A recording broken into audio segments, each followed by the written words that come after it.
My name is Shakir and I'm a mechanical engineer student. I would like to ask you a question that how can you prove to an atheist scientifically the existence of God?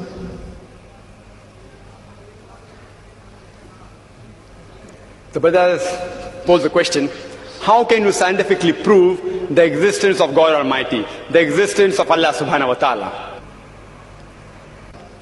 Especially to an atheist who does not believe in God. The first thing I will do is that I will congratulate that atheist. I'll congratulate him. You know why? If you look around us, he is a Hindu because father is a Hindu. He is a Christian because father is a Christian. Some Muslims are Muslim because their fathers are Muslim. This person, though he may be coming from a religious background, he does not believe in the false God which his parents attribute to.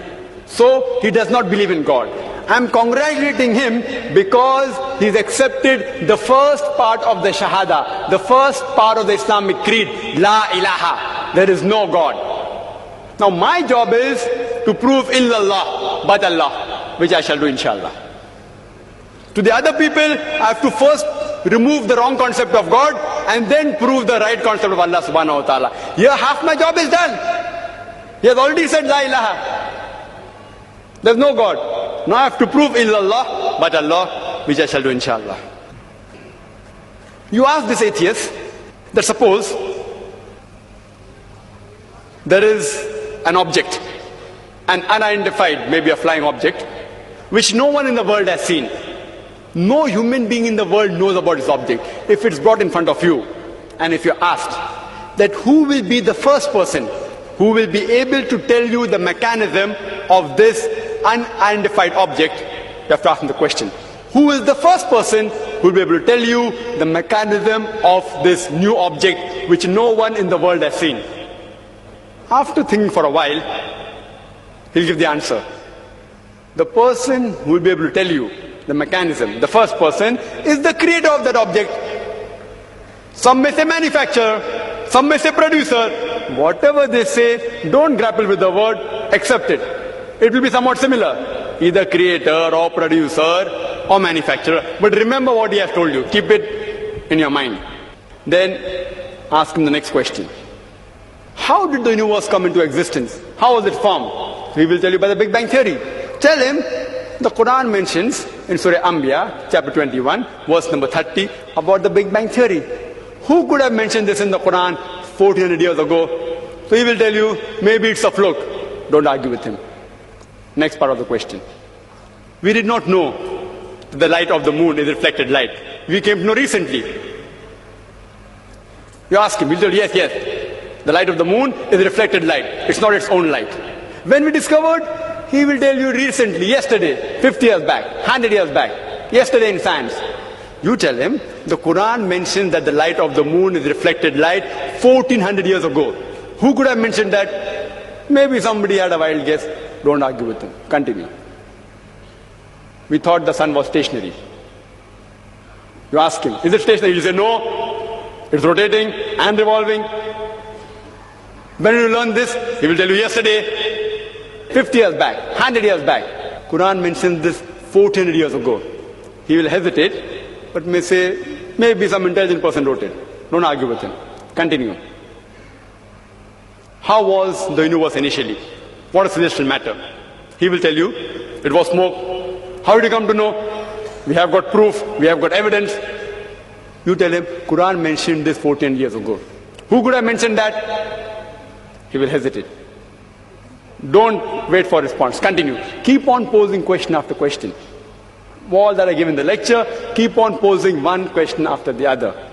That water cycle, how do we come to know about it? Quran mentioned 14 years ago. About every living thing made from water. Who could have mentioned that? Quran speaks about botany, the male and female. Who could have mentioned that? Pose one after the other and ask the question, who could have written that? Then you tell him that there is a theory known as theory of probability. That if you have two choices, out of which one is right, the chances that you will make the correct choice just at random is 1 in 2. For example, if I toss a coin, it can either be heads or tails. the chances that I'll be right will be 1 in 2. If I toss it twice, the chances that I'll be right both the times will be 1 upon 2 multiplied by 1 upon 2, that is 1 upon 4, 25% chance. If I toss it thrice, chances I'll be right all 3 times, 1 upon 2 multiplied by 1 upon 2 multiplied by 1 upon 2, it's 1 upon 8, 12.5%. A dice has got 6 sides. If I throw a dice, the chances that at random I'll be correct is 1 upon 6. If I throw it twice, the chances that both the time I'll be right will be 1 upon 6 by 1 upon 6, 1 upon 36. This is called as theory of probability. If I throw the dice twice and then toss a coin, all 3 being right will be 1 upon 6 by 1 upon 6 by 1 upon 2 is 1 upon 72. So you ask him, the chances may be, if you ask, what is the shape of the earth? There are various shapes. Some may say it is flat, some may say it is triangular, some may say it is hexagonal, some may say pentagonal, some may say heptagonal, some may say square. Say there can be 10 shapes. Some may say it is round, it is spherical. The chances that if anyone makes a wild guess, it being correct is 1 upon 10. The light of the moon, it can either be its own light or it can be reflected light. The chances that you make a wild guess and it being correct will be 1 upon 2. The chances that both shape of the earth and light of the moon being reflected light, both being correct, if you make a wild guess, it will be 1 upon 10 multiplied by 1 upon 2, it is 1 upon 20. What can the living creatures be made of? Some may say sand, some may say stone, some may say aluminium, some may say gold, say 1,000 materials you can name. Some may say water, some may say silver, 1,000 materials. The chances that you make a wild guess and one of them being right, according to mathematics, is 1 upon 1,000.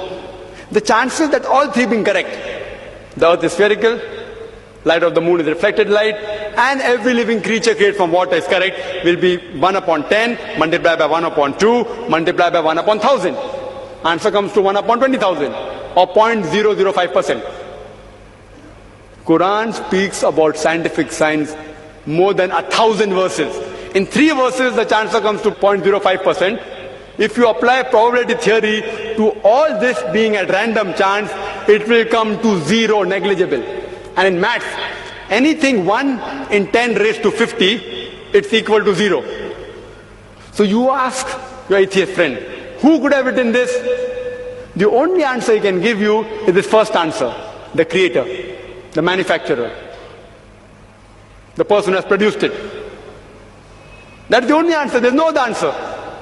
What science is saying today is they are not eliminating God. They are eliminating models of God. La ilaha illallah. They are not eliminating God, but models of God. I hope that answers the question.